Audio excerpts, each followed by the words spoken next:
friends, it's just me again. I've been sort of processing what help was helpful, how best to come alongside someone who is dealing with illness, and sort of what was the best help for me. And obviously, this is like specific to me and specific to sort of my love language and things that were helpful for me, and things that weren't helpful. So let me start with the things that were not helpful. I think at times people respond to illness in the ways they respond to grief. They don't know what to say, and so they say things that if they sort of just thought for a moment, if they maybe took a second, they wouldn't say. So a lot of comments of like, enjoy your holiday, and man, it must be nice to lay around. And I think a lot of people were genuinely joking, but I was fighting for every breath. As an asthmatic, it is really difficult. It's a hard mind game when you're struggling for breath. And the amount of medical information that was floating around me was dizzying. So it did not feel like a vacation. I was also suffering from deep insomnia from the medication as well. So even if I wanted to sleep, my body was shaking and vibrating from the meds that they were giving me to help my lungs to be able to breathe. So it got a little, how shall I say, it actually got a little irritating at the end, because I don't think people were understanding how much hard work it is when you're in the hospital, just taking meds and caring for your basic essentials like toileting and making sure you're eating something, all the while like being interrupted in every at every turn for meds, etc., etc. And then I had physical therapy exercises that were extremely painful, trying to get my lungs to expand. And then just like the weight of the responsibilities at work and at home that I was, so it was just difficult. And so what was helpful were people just saying, hey, this is really tough, and I'm just here. And just people that would sit with me, might send me like a dark humor meme, or just say, hey, like, this has got to be really tough. Just that empathy, and trying to not make light, or not to, but just to sit with somebody. I think that was really helpful. I had a couple people as well. I had tons of people reach out and just said, hey, how can I help? Like, what do you need? And at times I was so ill that I didn't even know what I needed. Even the nurses would say, what can we do for you? And I honestly didn't even know, because I was feeling so poorly that I didn't even know what was going to help. So what was helpful was for friends to think through, like, hey,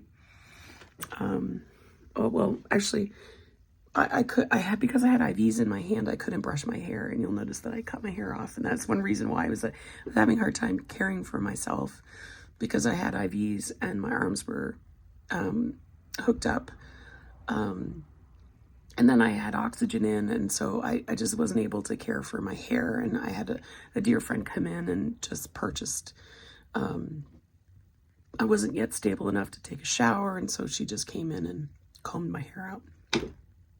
Such a moment of grace, and such a small thing, but a big thing. I also just had friends that sent gift cards and just said, hey, here's Panera. And I was able to like send Panera to Jeremiah. And then there was a couple of nights we were able to order in to the hospital so we could eat together and sort of have a family meal. So gift cards were and still are a lifeline, because it allows me to use my energy for other things. I love a good flower, and I had a couple of gorgeous bouquets that came in, and I was really grateful for those too. That was my love language. And I know everybody doesn't love flowers. And then friends that just brought coffee, just texted me and said, I'm at Starbucks, what do you want? Because hospital coffee is not great. So that was really good. And then I think just, I had people send me just brief snippets of things that they were reading or that were meaningful to them. You know, a screenshot or two. Nothing long, because the meds were, when I was oxygen deprived, when I was struggling for air, it was really difficult for me to pay attention to anything. So I was appreciative of just text messages with a few lines of encouragement. Quick visits, I really appreciated.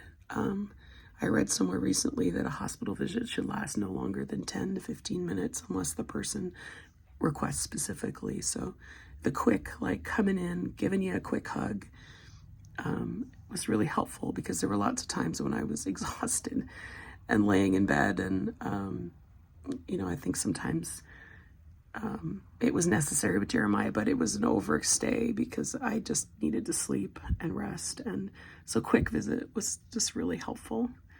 I even had people just run to the door. I was on a lot of precautionary measures, airborne precautionary measures. And so for just people to just come to the door and have the nurse open the door and just scream in, like, even that was helpful, because it was just like, they're here.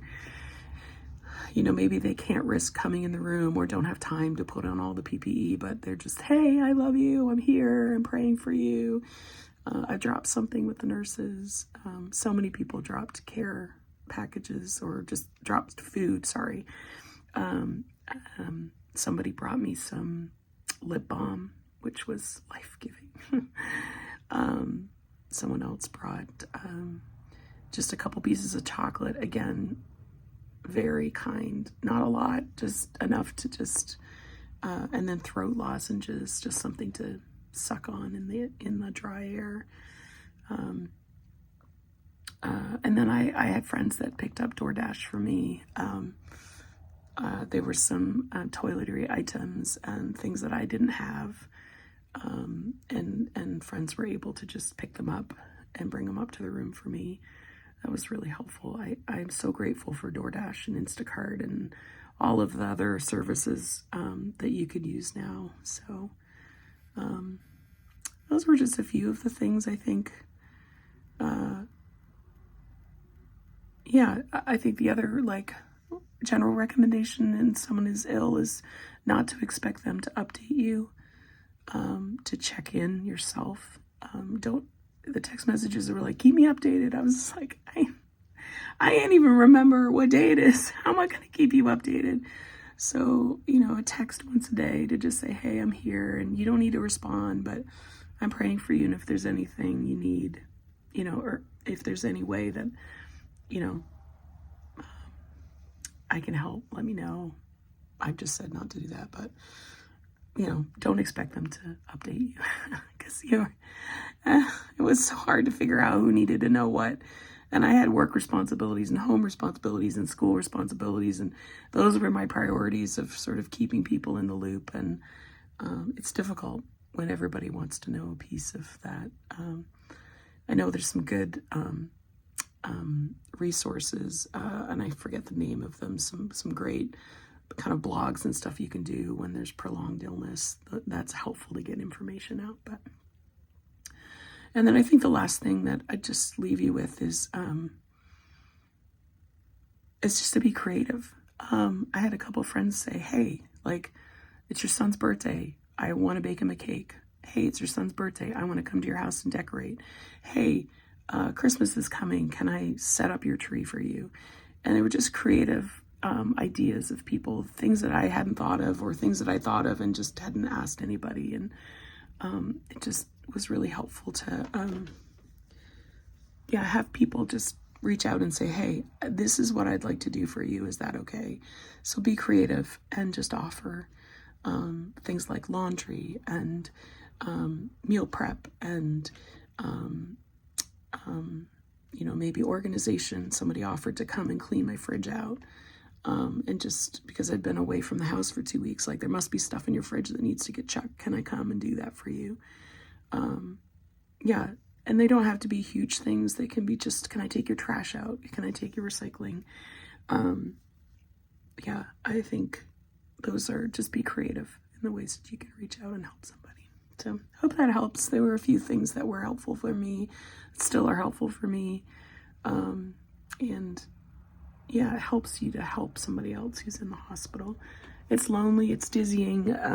And so I did appreciate all the calls and phone calls and text messages.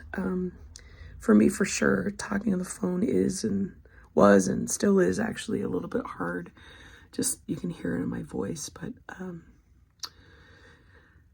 yeah, those are some tips and tricks that I learned that I'll be carrying forward as I see and hear others.